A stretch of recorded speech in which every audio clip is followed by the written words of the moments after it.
தரித்திரருக்கு சுவிசேஷம், திருச்சபைக்கு சத்தியம். இந்த ரெண்டு நோக்கங்களோடு மன்னா மழை பெய்து கொண்டிருக்கிறது. மன்னா மழையில் சங்கீத செய்திகள் என்ற தலைப்பில் வரிசையாக 1வது சங்கீதத்திலிருந்து 150வது சங்கீதம் வரை நாம் வேதபாட ரீதியிலே படித்து தியானிக்க இருக்கிறோம். இந்த மன்னா மழை செய்திகளை நீங்கள் மகிமை டிவியிலே நீங்கள் காணலாம். ஒவ்வொரு சனிக்கிழமையும் ஒவ்வொரு ஞாயிற்றுக்கிழமையும் மாலை 5 மணிக்கு இந்த மன்னா மழை உங்களுடைய வீட்டிலே பெய்யும். எனவே நீங்கள் அந்த நேரத்தை ஆண்டவருடைய சமூகத்தில் காத்திருந்து பயன்படுத்தி கொள்ளுமாறு உங்களை கேட்டுக்கொள்கிறோம். உங்களுடைய கேள்விகள், உங்களுடைய கருத்துக்கள், உங்களுடைய ஜெப குறிப்புகள் அனைத்தையும் வர இருக்கக்கூடிய இமெயில் முகவரியிலே, டெலிஃபோன் நம்பர்களிலே நீங்கள் வாட்ஸ்அப்பாக செய்தியாக எங்களிடத்தில் நீங்கள் பகிர்ந்து கொள்ளலாம். இந்த செய்திகளை நீங்கள் உங்களுடைய நண்பர்களுக்கு ஷேர் பண்ணுங்கள், பகிர்ந்தளியுங்கள். வாட்ஸ்அப் மூலமாக, ஃபேஸ்புக் மூலமாக பகிர்ந்தளித்து அவர்களுக்கும் நீங்கள் பிரயோஜனம் உள்ளவர்களாக நீங்கள் வாழுங்கள். இந்த செய்திகளை உங்கள் மத்தியிலே கொடுத்து கொண்டிருக்கும் பொழுது உங்கள் கையிலே கட்டாயமாக வேத புத்தகம் இருக்க வேண்டும். மன்னா மழை என்ற சேனல் வந்த உடனேயே உங்கள் வேதாகமத்தை உங்கள் கையிலே வைத்து அந்த செய்திகளை கொடுக்க கொடுக்க வேதத்தில் இருக்கக்கூடிய வசனங்களை நீங்கள் பாருங்கள். ஆண்டவர் உங்களை ஆசீர்வதிப்பாராக. ஆமென்.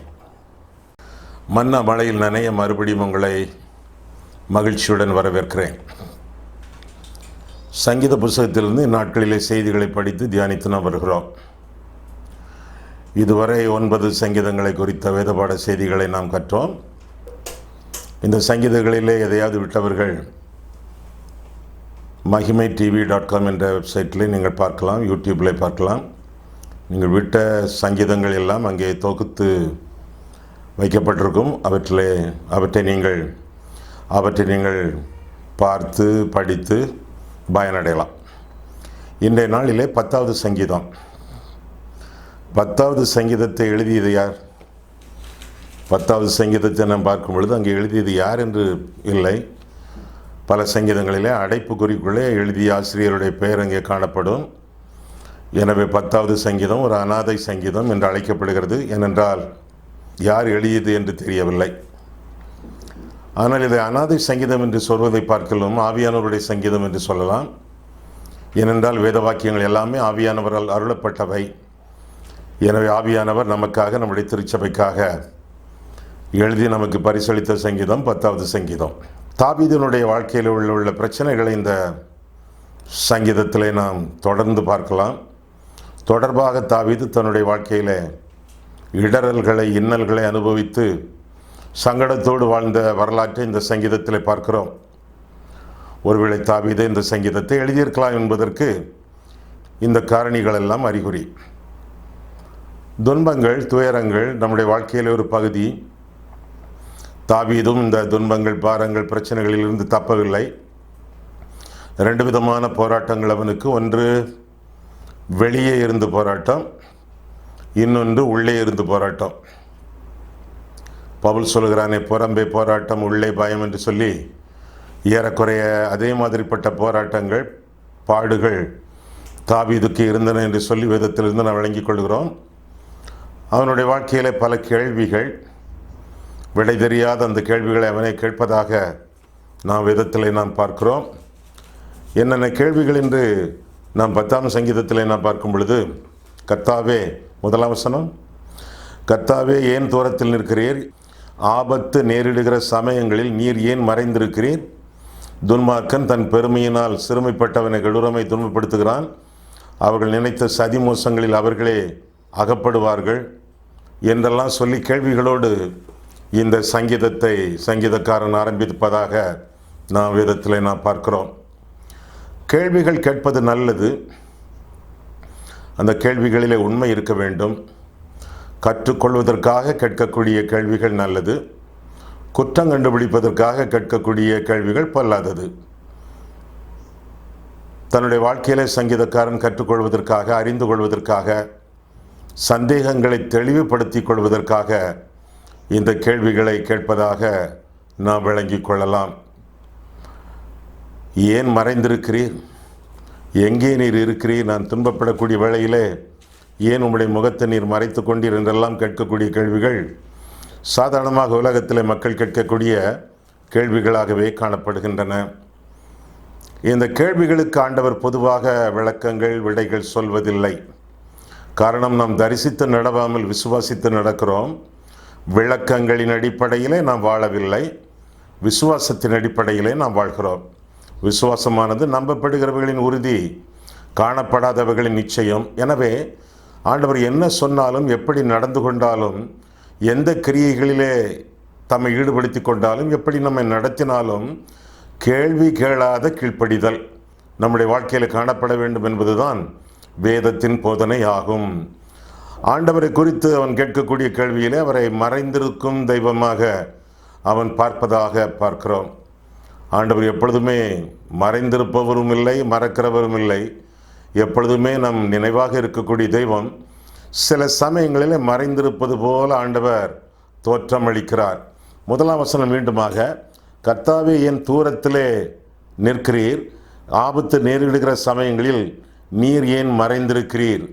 தூரத்தில் நிற்கக்கூடிய தெய்வம், மறைந்திருக்கக்கூடிய ஆண்டவர். ஆண்டவர் தூரத்தில் இல்லை, நாம் தான் தூரத்தில் இருக்கிறோம். உதாரணமாக பஸ் ஸ்டாப்பில் நீங்கள் பஸ்ஸுக்காக காத்திருக்கும் பொழுது பஸ் வந்து விடுகிறது. நீங்கள் பஸ்ஸில் ஏறி ஜன்னல் ஓரத்தில் உட்காருகிறீர்கள், வெளியே பார்க்கிறீர்கள், நீங்கள் நின்ற பஸ் ஸ்டாப் அங்கே இருக்கிறது. உங்களோடு நின்று கொண்டிருந்த ஒரு சிலர் இன்னும் அங்கே நின்று கொண்டிருக்கிறார்கள், பார்த்து கொண்டே இருக்கிறார்கள். உங்கள் பஸ் புறப்படுகிறது. பஸ் புறப்படும் பொழுது அந்த பஸ் ஸ்டாப்பை நீங்கள் பார்த்தால் அது எங்கேயோ போய் கொண்டிருக்கிறது. பஸ் விரைந்து விரைந்து போக போக அந்த பஸ் ஸ்டாப்பு எங்கேயோ போய் கொண்டிருக்கிறது. கடைசியில் அது காணவே இல்லை. பஸ் ஸ்டாப் எங்கேயோ போய் கொண்டிருக்கிறதா? இல்லை, பஸ் ஸ்டாப் அங்கே தான் இருக்கிறது. நீங்கள் தான் எங்கேயோ போய் கொண்டிருக்கிறீர்கள். இதே போல் அநேக வேளைகளிலே நாம் ஆண்டவர் நம்மை விட்டு தூரம் போய் விட்டார், நம்ம ஒதுக்கி தள்ளிவிட்டார், அவரை கண்டுபிடிக்க முடியவில்லை, நம்மை கைவிட்டு விட்டார், தூரம் போன ஆண்டவர் என்று சொல்லி நாம் எண்ணிக்கொண்டிருக்கிறோம். இல்லை, அவர் நேற்றும் இன்றும் என்றும் மாறாதவர், நம்மோடு இருக்கிறார். இம்மானுவேல் என்பது அவருடைய பெயர். தேவன் நம்மோடு இருக்கிறார் என்பது அர்த்தமாகும். ஆண்டவர் எங்கும் ஒதுங்கி செல்லவில்லை, ஆண்டவர் நம்மோடு தான் இருக்கிறார். அங்கே ஆண்டவரை விட்டு போயிருப்பது நாம். எனவே அந்த இளைய குமாரனைப் போல நாம் திரும்பி ஆண்டவருடைய சமூகத்தில் வந்து நம்முடைய பாவங்களை அறிக்கையிட்டு ஆண்டவர் தரக்கூடிய பாவ மன்னிப்பை விசுவாசத்தோடு வாழ்க்கையிலே சொந்தமாக்கி கொண்டு அவரிலே நிலைத்திருக்க வேண்டியது நம்முடைய கடமை என்பதுதான் வேதத்தின் போதனையாகும்.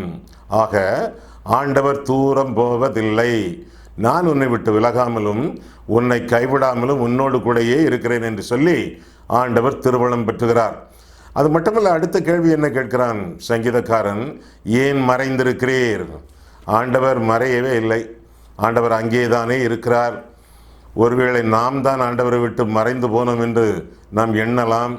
நாம் மறைந்திருக்கிறதாக நாம் கருதக்கூடிய ஆண்டவர் நம் மேலே நினைவாக இருக்கிறார், நம்மை பார்த்து கொண்டே இருக்கிறார், நம் பக்கத்தில் இருக்கிறார். மீண்டும் அந்த வசனம், நான் உன்னை விட்டு விலகுவதும் இல்லை, உன்னை கைவிடுவதும் இல்லை என்று சொல்லி ஆண்டவர் சொல்லுகிறார்.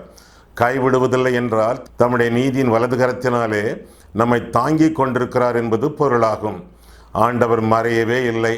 ஒருவேளை சில சமயங்களிலே விசுவாசத்தின் பரீட்சைக்காக இமைப்பொழுது உன்னை மறந்தேன் என்று சொல்லிவிட்டு ஆனாலும் நீடிய சகாயத்தோடு உன்னை சேர்ந்து கொள்வேன் என்று ஆண்டவர் திருவள்ளம் பெற்றுகிறார்.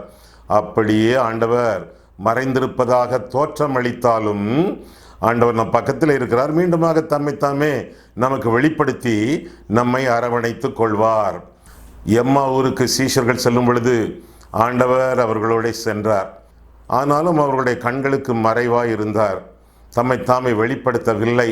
மறைவாயிருந்தே பல காரியங்களை, வேதத்தின் பல சத்தியங்களை, தம்முடைய உயிர்த்தெழுதலின் உண்மையை ஆண்டவர் அவர்களுக்கு வெளிக்காட்டி அவர்களுக்கு போதித்து அப்பத்தை பிற்கும் பொழுது தம்மை வெளிப்படுத்தினார் என்று சொல்லி வேதத்தில் வாசிக்கிறோம். அதுபோல சில சமயங்களில் ஆண்டவர் நம்முடைய விசுவாசத்தை வலுப்படுத்துவதற்காகவும் வேத வாக்கியங்களை நாம் ஆராய்ந்து பார்க்கத்தக்கதாக அவற்றை நமக்கு கற்றுக் கொடுப்பதற்காகவும், இன்னும் மகதலேனா மரியாளை பற்றி நீங்கள் அறிந்திருக்கிறீர்களே, அவள் காலையிலேயே கல்லறை தோட்டத்துக்கு வந்து விட்டார். கர்த்தருடைய சரீரத்தை எடுத்துச் செல்வதற்காக அவ்வளவு கனிவு, அவ்வளவு பரிவு, அவ்வளவு அன்பு அவளிடத்தில் காணப்பட்டது. அப்படிப்பட்டவளுக்கு தன்னுடைய உயிர்த்தெழுதலின் முதலாவது தரிசனத்தை கொடுக்க விரும்பிய ஆண்டவர் அவள் முன்னால் போய் நின்ற பொழுது அவளுக்கு தெரியவில்லை. இயேசு கிறிஸ்து என்று அவரை குறித்து அவளால் அறிந்து கொள்ள முடியவில்லை. ஒருவேளை முழுவதும் அழுது அழுது அவளுடைய கண்கள் மங்கி கண்ணீர்களினால் மல்கி காணப்பட்டிருக்கலாம். இயேசுவை தோட்டக்காரன் என்று எண்ணி, ஆண்டவரை நீங்கள் எடுத்திருந்தால் அந்த சரீரத்தை கொடுத்து விடுங்கள், நான் பத்திரமாக பாதுகாத்துக் கொள்வேன் என்று சொல்லும் பொழுது அவர் தன்னை வெளிப்படுத்தினதாக நாம் வேதத்தில் வாசிக்கிறோம். தாம் உயிர் தெழுந்த கிறிஸ்து என்று வெளிப்படுத்தின உடனேயே ரபூனி, போதகரே என்று அவரை அழைத்ததாக வேதம் நமக்கு சொல்லுகிறது. சில சமயங்களில் ஆண்டவர் நமக்கு மறைவாக இருக்கிறார். எதற்காக? விசேஷமான வெளிப்படுத்தல்களை ஆண்டவர் நமக்கு தருவதற்காக ஆண்டவர் சற்று மறைவாக இருக்கிறார். சில சமயங்களிலே உங்களுடைய வீடுகளிலே நீங்கள் எழுதி போட்டிருப்பீர்களே, இயேசு கிறிஸ்து இந்த இல்லத்தின் தலைவர், மறைவான விருந்தினர், மௌனமாய் கேட்பவர் என்றெல்லாம் எழுதி போட்டிருக்கிறீர்களே. அதே போலத்தான் ஆண்டவர் நம்மோடு தான் இருக்கிறார், நம்முடைய வீட்டிலே தான் இருக்கிறார், நம் பக்கத்திலே தான் இருக்கிறார். சில சமயங்களிலே அவர் மறைவாக இருப்பது போல காணப்படுகிறது. எதற்காக? நாம் விசுவாசத்தில் வளர்வதற்காக, வேதத்தை அதிகமாக கற்றுக்கொள்வதற்காக, அவருடைய புதிய புதிய வெளிப்பாடுகளை நாம் அறிந்து கொள்வதற்காக. சரி, சிலர் அக்கிரமக்காரர்கள், சங்கீதக்காரனுடைய விரோதிகள் பலவிதமாக கேள்வி மேல் கேள்வி கேட்டு அவனை குழப்புவதாக நாம் பார்க்கிறோம். பல தவறான கருத்துக்களை அவர்கள் குறிப்பிடுவதாக 1ஆம் வசனத்திலிருந்தே பார்க்கிறோம். அவர்கள் என்னென்ன சொல்கிறார்கள்? 2ஆம் வசனத்திலிருந்து பார்க்கும் பொழுது, துன்மார்க்கன் தன் பெருமையினால் சிறுமைப்பட்டவனை கடூரமாய் துன்பப்படுத்துகிறான். அவர்கள் நினைத்த சதிமோசங்களில் அவர்களே துன்பப்படுவார்கள், அவர்களே அகப்படுவார்கள். துன்மார்க்கன் தன் உள்ளம் இச்சித்ததை பெற்றதினால் பெருமை பாராட்டி பொருளை அபகரித்து தன்னைத்தான் போற்றி கர்த்தரை அசட்டை பண்ணுகிறான். துன்மார்க்கன் தன் கர்வத்தினால் தேவனை தேடான், அவன் நினைவுகளெல்லாம் தேவன் இல்லை என்பதே என்று நாம் வாசிக்கிறோம். அவன் வழிகள் எப்பொழுதும் கேடுள்ளவைகள், உம்முடைய நியாய தீர்ப்புகள் அவன் பார்வைக்கு எட்டாமல் மிகவும் உயரமாக இருக்கிறது. தன் எதிராளிகள் எல்லார் மேலும் சீறுகிறான் என்று தொடர்ந்து நாம் வாசிக்கிறோம். நான் அசைக்கப்படுவதில்லை, தலைமுறை தலைமுறை தோறும் தீங்கு என்னை அணுகுவதில்லை என்று தன் இருதயத்தில் சொல்லிக் கொள்கிறான். அவன் வாய் சபிப்பினாலும் கபடத்தினாலும் கொடுமையினாலும் நிறைந்திருக்கிறது. அவன் நாவின் கீழ் தீவினையும் அக்கிரமும் உண்டு என்று சொல்லி துன்மார்க்கருடைய பொல்லாத வழிகளை விஸ்தரிப்பதாக தொடர்ந்து கூறுவதாக அந்த பகுதியிலே நாம் வாசிக்கிறோம். ஆக துன்மார்க்கர்களுடைய தவறான எண்ணங்கள், தவறான சொற்கள், என்னென்ன சொற்கள்? தேவன் இல்லை என்பது, கடவுளாவது கத்திரிக்காயாவது, கடவுள் என்றெல்லாம் ஒன்றும் கிடையாது என்று சொல்லி ஆண்டவரை மறுதலிக்கக்கூடிய ஒரு வாழ்க்கை. ஏன் இப்படி இவர்கள் கடவுள் இல்லை என்று சொல்கிறார்கள்? சிலர் இப்படி சொல்கிறார்களே, கடவுள் கிடையாது, கடவுளை கற்பிப்பவன் முட்டாள், கடவுளை வணங்குகிறவன் காட்டுமிராட்டி என்னெல்லாம் சொல்கிறார்களே, ஏன் இப்படி சொல்கிறார்கள் என்று பார்த்தால் 2 முக்கியமான காரணங்கள் அங்கே சொல்லப்படுகின்றன. சங்கீதத்திலே 10ஆம் சங்கீதத்திலே, ஒன்று இச்சை, அடுத்தது இருமாப்பு. இந்த 2 காரணங்கள் தான். கடவுள் கிடையாது என்று கதைப்பதற்கு காரணங்கள் 2. ஒன்று இச்சை, அடுத்தது இருமாப்பு. இருமாப்புன்னா பெருமை. எங்க பாருங்க, 3ஆம் வசனம் முதல், துன்மார்க்கம் தன் உள்ளம் இச்சித்ததை பெற்றதினால், இச்சை இச்சித்ததை பெற்றதினால் பெருமை பாராட்டி, பெருமை இருமாப்பு. பொருளை அபகரித்து தன்னைத்தான் போற்றி கர்த்தரை அசட்டை பண்ணுகிறான். துன்மார்க்கன் தன் கர்வத்தினால், கர்வம் இருமாப்பு, பெருமைன்னு அர்த்தம், தேவனை தேடான், அவன் நினைவுகள் எல்லாம் தேவன் இல்லை என்பதே. ஆக துன்மார்க்கர்கள், அக்கிரமக்காரர்கள், பாவிகள், பகுத்தறிவாளர்கள் என்று சொல்லக்கூடியவர்கள் கடவுள் கிடையாது என்று சொல்வதற்கு என்ன காரணம்? 2 காரணங்கள். ஒன்று இச்சை. ஒரு மனுஷன் தெய்வத்தை அறிந்து கொண்டால், ஆண்டவரை அறிந்து கொண்டால் உடனடியாக தன்னை பாவி என்று அறிந்து கொள்வான். தன்னை பாவி என்று அறிந்து கொண்டால் தன்னை ரட்சிப்பதற்கு ஒரு பரிசுத்த தெய்வம் வேண்டும் என்று அறிந்து கொள்வான். ஒரு பரிசுத்த தெய்வம் ஒருவர் வேண்டும் என்று அவன் எண்ணினால் தன்னை பாவி என்று ஒத்துக்கொண்டு அவரிடத்தில் சரணாகதி அடைய வேண்டும். தன்னுடைய இருமாப்பு எல்லாவற்றையும் அகற்றிவிட்டு ஆண்டவருடைய கால்களிலே விழுந்து ரட்சிப்புக்காக மன்றாட வேண்டும். தன்னை தாழ்த்த வேண்டும் தெய்வத்திடத்திலே. ஆனால் தாழ்மை இல்லை, தன்னை பாவி என்று ஒத்துக்கொள்ள இஷ்டமில்லை, பாவத்திற்கு மேல் பாவம் செய்து இச்சைக்கு மேல் இச்சையை தன்னுடைய வாழ்க்கையில நிரப்பி பாவத்தின் மத்தியிலே ஜீவிக்க விரும்புவதனாலே தேவன் இல்லை என்று சொல்கிறான் என்று சொல்லி வேதத்தில் வாசிக்கிறோம். அது எந்த சங்கீதமாக இருந்தாலும் சரி, 14ஆம் சங்கீதமாக இருந்தாலும் சரி, 53ஆம் சங்கீதமாக இருந்தாலும் சரி, கடவுள் இல்லை என்று ஒரு மனிதன் சொல்வானானால் அதற்கு இரண்டே காரணம். ஒன்று இச்சை, அடுத்தது இருமாப்பு என்று சொல்லி வேதம் நமக்கு இங்கே தெளிவாக கற்றுக் கொடுக்கிறது. ஆமா, ஆண்டவர் இவர்களை பார்த்து என்ன எண்ணுகிறார்? இவர்களை பார்த்து ஆண்டவர் சொல்லுகிறது என்னவென்றால், ஏற்கனவே நான் இவர்களுக்கு என்னை வெளிப்படுத்தி இருக்கிறேன். ஆனால் நான் வெளிப்படுத்தின சத்தியங்களை, உண்மைகளை, ஆண்டவரை பற்றக்கூடிய உறுதியான காரியங்களை அவர்கள் ஏற்றுக்கொள்ள மறுக்கிறார்கள். எல்லாவற்றையும் அடக்கி அகற்றி வைக்கிறார்கள். அவர்களாக தெரிந்து கொள்ளவில்லை, அவர்களாக தூரம் போய் சோரம் போகிறார்கள் என்று ஆண்டவர் சொல்கிறார். எங்கே சொல்கிறார்? ரோமர் எடுங்கள். இங்கே சங்கீதம் 10 உங்கள் விரல் இருக்கட்டும், சீக்கிரமாக வருவோம் திரும்ப. ரோமர் 1ஆம் அதிகாரம் 18ஆம் வசனம் முதல். சத்தியத்தை அநியாயத்தினாலே அடக்கி வைக்கிற மனுஷருடைய சத்தியம் தெரியும் உங்களுக்கு, நித்தியம் அவருடைய இருதயத்திலே நியமிக்கப்பட்டிருக்கிறது. பிரசங்கி 3:11. சத்தியத்தை அநியாயத்தினாலே அடக்கி வைக்கிற மனுஷருடைய எல்லாவித அவபக்திக்கும் அநியாயத்துக்கும் விரோதமாய் தேவ கோபம் வானத்திலிருந்து வெளிப்படுத்தப்பட்டிருக்கிறது. ஏற்கனவே அறிவுறுத்தப்பட்டிருக்கிறது, ஏற்கனவே வெளிப்படுத்தப்பட்டிருக்கிறது. யாருக்கு? கடவுள் இல்லை என்று சொல்லக்கூடியவர்களுக்கு. தொடர்ந்து தேவனை குறித்து என்ன வசனம் பாருங்க, 19ஆம் வசனம், ரோமர் 1:19. தேவனை குறித்து அறியப்படுவது அவர்களுக்குள்ளே வெளிப்பட்டிருக்கிறது, தேவனே அதை அவர்களுக்கு வெளிப்படுத்தி இருக்கிறார்னு பார்க்கிறோம். யாருக்கு? எனக்கு, உங்களுக்கு. கடவுளே கிடையாது என்று சொல்லக்கூடிய நாத்திகர்களுக்கு என்ன வெளிப்படுத்தப்பட்டிருக்கிறது? கர்த்தர் ஒருவர் உண்டு, தேவன் ஒருவர் உண்டு, ஆண்டவர் ஒருவர் உண்டு. கடவுள் என்பது முக்கியமான உண்மையான ஒரு கொள்கை, ஒரு ஆள், ஒரு விளக்கம், ஆண்டவர். அடுத்த வசனத்திலிருந்து பாருங்கள். எப்படி என்றால், காணப்படாதவைகளாகிய அவருடைய நித்திய வல்லமை, தேவத்துவம் என்பவைகள் உண்டாக்கப்பட்டிருக்கிறவைகளினாலே உலகம் உண்டானது முதற்கொண்டு தெளிவாய் காணப்படும். ஆதலால் அவர்கள் போக்கு சொல்ல இடமில்லை. எவர்கள் போக்கு சொல்ல இடமில்லை? கடவுளே கிடையாது என்று சொல்லக்கூடியவர்கள் போக்கு சொல்ல இடமில்லை.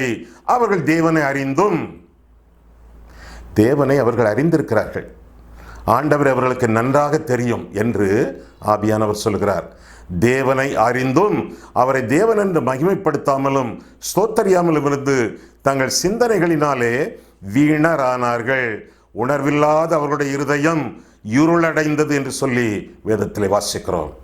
கடவுள் இல்லாத இருதயம், ஆண்டவரை அறியாத இருதயம், பைத்தியமான இருதயம், இருள் நிறைந்த இருதயம், போக்கு சொல்ல இடமில்லை.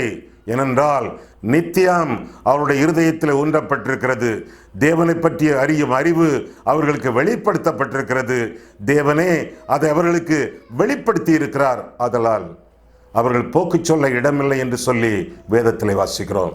இன்னும் பாருங்கள், ரோமர் 2ஆம் அதிகாரம் 15ஆம் வசனத்திலே அவருடைய மனசாட்சியும், யாருடைய மனசாட்சி? கடவுள் இல்லை என்று சொல்லக்கூடிய நாத்திகளுடைய மனசாட்சி, அவருடைய மனசாட்சியும் கூட சாட்சியிடுகிறதுனாலும் குற்றமுண்டு குற்றமில்லை என்று அவருடைய சிந்தனைகள் ஒன்றையொன்று தீர்க்கிறதுனாலும் நியாயப்பிரமாணத்திற்கேற்ற கிரியை தங்கள் இருதயங்களில் எழுதியிருக்கிறது என்று காண்பிக்கிறார்கள். கர்த்தருடைய சத்தியம், நியாயப்பிரமாணம், வேதம் அவர்கள் இருதயத்திலே எழுதப்பட்டிருக்கிறது. எனவே அவர்கள் போக்கு சொல்ல இடமில்லை என்று சொல்லி வேதம் நமக்கு கற்றுக் கொடுக்கிறது. ஆக எல்லா மனிதர்களுக்கும் கர்த்தரை பற்றிய அறிவு, நம்பிக்கை உண்டு. ஆனால் கர்த்தருக்கு அடிபணிய வேண்டுமே, கீழ்ப்படிய வேண்டுமே, இச்சைக்கு விலக வேண்டுமே, இருமாப்பை விட வேண்டுமே என்று அவர்கள் பயப்படுவதனாலே தேவனில்லை, தேவனில்லை, கடவுள் இல்லை, கடவுள் இல்லை என்று சொல்லி கதைக்கிறார்களே ஒழிய தெய்வ நம்பிக்கை எல்லாருக்கும் உண்டு என்று சொல்லி வேதம் சொல்கிறது. அது மட்டுமல்ல, இந்த துன்மார்க்கர்கள் தாங்கள் அசைக்கப்படுவதில்லை என்று சொல்கிறார்களாம். ஆண்டவர் நினைத்தால் பூமியை அசைப்பார், கடலை அசைப்பார், படைத்த எல்லாவற்றையும் அசைப்பார். அது மட்டுமல்ல, ஆண்டவரை நான் பார்க்க முடியவில்லை, கடவுள் என்னை காணவில்லை என்றெல்லாம் அவர்கள் சொல்வதாக 8ஆம் வசனம் முதல் 11ஆம் வசனம் வரை நாம் பார்க்கிறோம். ஆண்டவருக்கு 7 கண்கள் உண்டு என்று சொல்லி வேதத்தில் வாசிக்கிறோம். 7 கண்கள் மூலமாக ஆண்டவர் பார்க்கிறார், நம்மை கவனித்து கொண்டிருக்கிறார். பிதா பார்க்கிறார், குமாரன் பார்க்கிறார், பரிசுத்தாவியானவர் பார்க்கிறார், தூதர்கள் பார்க்கிறார்கள், பிசாசுகள் பார்க்கின்றன. எந்த இடத்தில் அந்தரங்கமான சூழ்நிலையிலே எதை செய்தாலும் குறைந்தது 5 பேர் நம்மை பார்த்து கொண்டிருக்கிறார்கள். குறிப்பாக 7 கண்களோடு தெய்வம் நம்மை பார்த்து கொண்டிருக்கிறார். ஆண்டவர் என்னை கவனிப்பதில்லை, விசாரிப்பதில்லை என்றும் அவர்கள் புலம்புகிறார்கள். ஆனால் உன்னை விட்டு விலகாமலும் உன்னை கைவிடாமலும் இருப்பேன் என்று சொல்லக்கூடிய ஆண்டவர் நம்மை கவனிக்கிறார், கருத்தாய் விசாரிக்கிறார். அவ்வப்போது மழையை பெய்ய பண்ணுகிறார், சூரியனை பிரகாசிக்க பண்ணுகிறார். உணவு, உடை, உறைவிடம் எல்லாம் நமக்கு உருத்தாக கொடுத்து நம்மோடு உறவு கொள்ள துடிக்கிறார். ஆண்டவர் மறைந்திருக்கவில்லை, நம்மோடு அவர் இருக்கிறார் என்று சொல்லித்தான் வேதம் நமக்கு கற்றுக் கொடுக்கிறது. 2வதாக மனதுருகும் ஆண்டவர். முதலாவதாக மறைந்திருக்கும் ஆண்டவர், மறைந்திருப்பது போல் காணப்படக்கூடிய ஆண்டவர். 2வதாக மனதுருகக்கூடிய ஆண்டவர். 13ஆம் 14ஆம் வசனங்களை இந்த 10ஆம் சங்கீதத்திலே நான் பார்க்கும் பொழுது 13, 14 நாம் பார்க்கும் பொழுது, துன்மார்க்கன் தேவனை அசட்டை பண்ணி நீர் கேட்டு விசாரிப்பதில்லை என்று தன் இருதயத்தில் சொல்லிக் கொள்வானேன். அதை பார்த்திருக்கிறீரே, உபத்திரவத்தையும் குரோதத்தையும் கவனித்திருக்கிறீரே, நீர் பதில் அளிப்பீர். ஏழையானவன் தன்னை உமக்கு ஒப்புவிக்கிறான், திக்கற்ற பிள்ளைகளுக்கு சகாயர் நீரே. ஆண்டவர் சகாயம் பண்ணக்கூடியவர். சஞ்சலங்களை நீக்கி அவரிடத்தில் சரணாகதி அடைகிறவர்களுக்கு சகாயம் பண்ணக்கூடிய தெய்வம் நம்முடைய தெய்வம் என்று சொல்லி நாம் பார்க்கிறோம். ஆண்டவர் நம்மை பார்க்கிறார், நம்மை அறிந்திருக்கிறார், நம் பேரிலே நினைவாயிருக்கிறார் என்றெல்லாம் இந்த 14ஆம் 15ஆம் சங்கீதங்கள் நமக்கு அறிவிக்கின்றன. ஆண்டவர் நமக்காக செயல்படுகிறவர். அது மட்டுமல்ல, நம்மை ஸ்திரப்படுத்தி நிலைநிறுத்துகிறவர். அது மட்டுமல்ல, நம்முடைய நினைவாகவே இந்த உலகத்தில் இருக்கிறவர். அவரை மறவாமல் வாழ வேண்டியது நம்முடைய கடமை. 3வதாக இன்னொரு காரியத்தை குறித்து இந்த சங்கீதத்தில் நாம் பார்க்கும் பொழுது, மன உறுதி. ஆண்டவனுக்கு மன உறுதியையும் தரக்கூடியவர். முதலாவதாக மறைந்திராத தெய்வம், 2வதாக மனதுருகும் ஆண்டவர், 3வதாக மனதிலே உறுதியை தரக்கூடிய தெய்வம் என்று சொல்லி 16ஆம் 18ஆம் வசனங்களிலே நாம் பார்க்கிறோம். நம்முடைய விசுவாசத்தை வலுப்படுத்துகிறவர், நம்முடைய நம்பிக்கையை வளர்க்கிறவர். 16ஆம் வசனம் முதலாக பார்க்கும் பொழுது, கர்த்தர் சதா காலங்களிலும் ராஜாவாக இருக்கிறார், புறஜாதியார் அவருடைய தேசத்திலிருந்து அழிந்து போவார்கள். கர்த்தாவே, சிறுமைப்பட்டவர்களுடைய வேண்டுதலை கேட்டிருக்கிறீர், அவர்கள் இருதயத்தை ஸ்திரப்படுத்துவீர், உறுதிப்படுத்துவீர் என்ற அர்த்தம். மண்ணான மனுஷன் இனி பலவந்தம் செய்ய தொடராதபடிக்கு தேவரீர் திக்கற்ற பிள்ளைகளுக்கும் ஒடுக்கப்பட்டவர்களுக்கும் நீதி செய்ய உம்முடைய செவிகளை சாய்த்து கேட்டருளுவீர் என்று சொல்லி வேதத்தில் வாசிக்கிறோம். நிம்மதியை தரக்கூடியவர், மனதிலே ஆறுதலை தரக்கூடியவர், நம்முடைய விசுவாசத்தில் நம்மை உறுதிப்படுத்தக்கூடியவர், மேலாக நம்முடைய மனதை ஸ்திரப்படுத்தக்கூடிய தெய்வம் ஆண்டவர் என்று சொல்லி இந்த பகுதிகளை நாம் வாசிக்கிறோம். இந்த செய்தியை கேட்டுக்கொண்டிருக்கிறீர்களே, மனதிலே உறுதி இல்லாமல், விசுவாசம் இல்லாமல், சஞ்சலத்தோடு நீங்கள் வாழ்ந்து கொண்டிருக்கிறீர்களா? உறுதி பெறுங்கள். ஏசாயா 26:3 வாசிக்கிறோம், உம்மை உறுதியாய் பற்றி கொண்ட மனதை உடையவன், உம்மையே நம்பி இருக்கிறபடியால் பூரண சமாதானத்துடன் அவனை காத்துக்கொள்வீர் என்று வாசிக்கிறோமே. பூரண சமாதானம் உங்களுடைய வாழ்க்கையிலே பொங்கி வழிய ஆண்டவருடைய மனதை உறுதிப்படுத்துவாராக. உங்களுடைய ஜெபங்களுக்கு ஆண்டவர் பதில் அளிப்பார், உடனடியாக பதில் அளிப்பார்.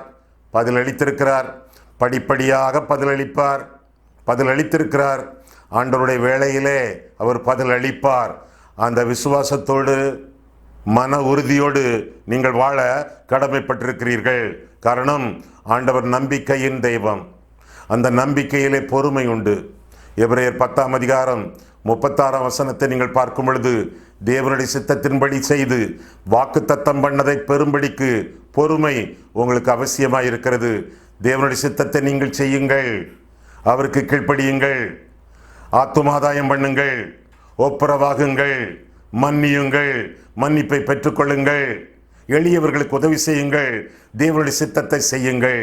வாக்குத்தத்தம் நிறைவேறும். அதற்கு பொறுமையாயிருங்கள். அதுவரை பற்றுறுதி மட்டுமல்ல, மன உறுதியோடு இந்த உலகத்தில் வாழுங்கள். காரணம், கர்த்தர் வல்லமை உள்ளவர், அதிகாரம் உள்ளவர், எல்லாவற்றையும் செய்வதற்கு ஆயத்தம் உள்ளவர், நம்மை கேட்கிறவர், நம்முடைய ஜெபத்திற்கு பலன் அளிக்கிறவர், நம்முடைய எல்லா காரியங்களையும் கவனித்துக் கொள்கிறவர். எருசலேமே, நான் உன்னை மறந்தால் என் வலதுகை தன் தொழிலை மறப்பதாக என் ஆண்டவர் சொல்லியிருக்கிறாரே. அப்படிப்பட்ட ஆண்டவர் உங்களை ஒரு காலம் மறக்க மாட்டார், விட்டு விலக மாட்டார், கைவிடவே மாட்டார். உங்களுடைய கேள்விகள் எல்லாவற்றிற்கும் ஆண்டவரிடமிருந்து பதில் உண்டு. தாமதிக்கிறது என்றால் அது உங்களுடைய நல்லதற்காக. அவருடைய தீர்மானத்தின்படி அழைக்கப்பட்டவர்கள், அவரிடத்தில் அன்பு கூறுகிறவர்கள் அனைவருக்கும் சகலமும் நன்மைக்கு எதுவாக நடக்கும் என்று சொல்லி ரோமர் 8:28 நாம் வாசிக்கிறோம். அது மட்டுமல்ல, ஆண்டவருடைய மகிமைக்காக சில சமயங்களிலே தாமதிப்பார். லாசரு வியாதியா இருக்கிறார் என்று சொன்ன உடனே வியாதியை குணமாக்க ஆண்டவர் செல்லவில்லை, தாமதித்தார். இதற்காக சீஷர்கள் விசுவாசத்திலே வலிமை அடைய, தம்முடைய மகிமை மேலோங்கி விளங்க, நம்முடைய நன்மைக்காக, ஆண்டவருடைய மகிமைக்காக. அது மட்டுமல்ல, நாம் சில காரியங்களை, விசுவாசத்தின் பரீட்சையின் காரியங்களை கற்றுக்கொள்வதற்காக. நான் உபத்திரவப்பட்டது நல்லது, அதனால் உம்முடைய பிரமாணங்களை கற்றுக்கொண்டேன் என்று சங்கீதக்காரன் சொல்லுகிறானே, அதுபோல சில சமயங்களிலே நன்மை வருவதற்கு தாமதமாகலாம். உபத்திரவங்களினூடாக சில காலம் கடந்து செல்லலாம். எதற்காக? நான் உபத்திரவப்பட்டது நல்லது, காரணம் கற்றுக்கொள்கிறேன். ஆண்டவருடைய சமூகத்திலே நம்முடைய நன்மைக்காக, ஆண்டவருடைய மகிமைக்காக, நம் ஆண்டவருடைய சித்தத்தை கற்று அவர்களை நிலைத்திருக்கத்தக்கதாக ஆண்டவருடைய பலத்த கரத்துக்குள்ளே அடங்கியிருக்கோம். ஆண்டவருடைய பலத்த கரத்திற்குள்ளே அடங்கியிருப்போம். அவரை அண்டிக் கொள்ளுகிறவர்கள் நிச்சயமாக பாக்கியவான்கள். கண்களை மூடுவோம், கர்த்தரை பார்ப்போம். அன்புள்ள ஆண்டவரே, உம்முடைய வசனங்களை ஆராயவும், எங்கள் வாழ்க்கையை ஆராயவும் கர்த்தாவே நீர் கிருபை கொடுத்தீர். அதற்காக உமக்கு நன்றி செலுத்துகிறோம் சுவாமி. கர்த்தாவே, சில சமயங்களிலே நீர் மறைந்து கொள்வது போல, மறந்து விடுவது போல, சில காரியங்களை மறைப்பது போல ஆண்டவரே நீர் தோன்றினாலும் எங்களுக்கு மனதில் ஐயங்கள் எல்லாவற்றையும் நீக்கி மன உறுதியை நீர் தந்து நீர் வழிநடத்துகிறீர். அதற்காக ஸ்தோத்திரம். நீர் நல்லவர், வல்லவர், ஜீவனுள்ளவர், எங்கள் மேல் கண்ணும் கருத்துமாக இருக்கக்கூடிய கர்த்தர். எனவே ஆண்டவரே, எப்பொழுது உம்முடைய சமூகத்திலே உம்முடைய கரங்களுக்குள்ளாக எங்களுடைய ஜீவியம் காக்கப்படத்தக்கதாக எங்களை ஒப்புக் கொடுக்கிறோம். உம்மை பல வேளைகளிலே நாங்கள் மறந்து நிம்மதியாக தூங்குகிறோம், அங்கே இங்கே சுற்றுகிறோம். ஆனால் 24 மணி நேரமும் எங்களுக்காக கண்விழித்து கரிசனையோடு காப்பாற்றும் கர்த்தாவே, எங்களை நீர் ஆசீர்வதிப்பீர், எங்களை ஆதரிப்பீர், எங்களை அரவணைப்பீர். அதற்காக உமக்கு ஸ்தோத்திரம். இயேசு கிறிஸ்துவின் நாமத்தில் ஜெபிக்கிறோம் பிதாவே, ஆமேன்.